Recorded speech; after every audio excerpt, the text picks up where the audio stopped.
The word reconnaissance is a pretty familiar word to most every soldier on the Fifth Army front, especially the members of frontline combat units. Some might define it as simply looking things over, others as gaining information of the enemy. Then again, you can get technical and say, making a survey for military purposes. But no matter how it's put, the word is constantly in the minds of the men of the 88th Infantry Division's cavalry troop. The men call it the recon, short for reconnaissance. It's their job, and to them it means constantly seeking out the enemy, his strength and positions. Part of this job is done mounted, which means they're out in front in their armored cars and half-tracks.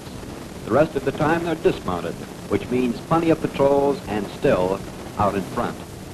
Sometimes they're called the eyes and ears of the division because all vital information they send back has a direct bearing on the outcome of future operations. Corporal John Johnson of Gleason, Wisconsin, is one of these men. That's right. You don't hear of us very often, but we got an important job to do, and we're doing it. I joined the 88th Division during maneuvers in Louisiana. They were rough, but over here it's for keeps and a lot rougher. Well, what's your job when the troop is mounted, John? I'm a gunner in an armored car, and I mean a gunner.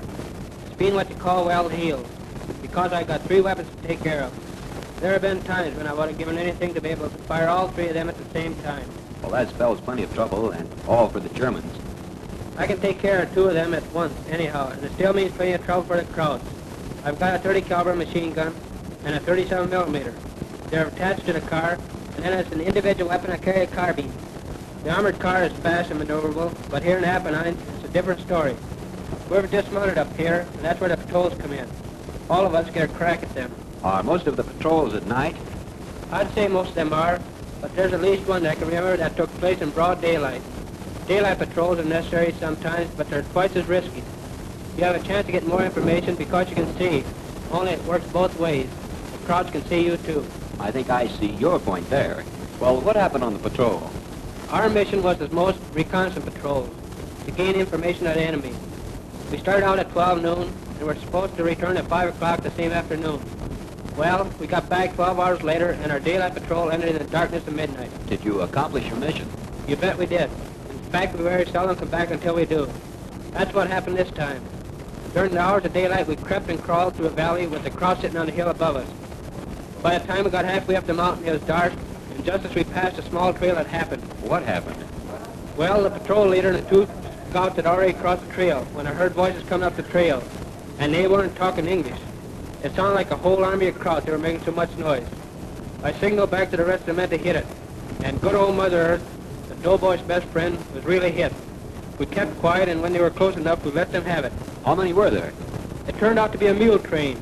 We got the German mule skinners all right, and what's more important, some vital information when he searched them. In fact, we brought back a shoulder strap off of one of their uniforms, which identified that particular unit. That's reconnaissance, looking things over, gaining information of the enemy, the eyes and ears of this fighting unit. It's no snap, is it? What's more, it doesn't have to be defined to the men of the 88th Infantry Division's Cavalry Reconnaissance Troop. They know it backwards and forwards. Thank you, Corporal John Johnson of Gleason, Wisconsin. This program originated high in the Apennines, somewhere on the Fifth Army front in Italy.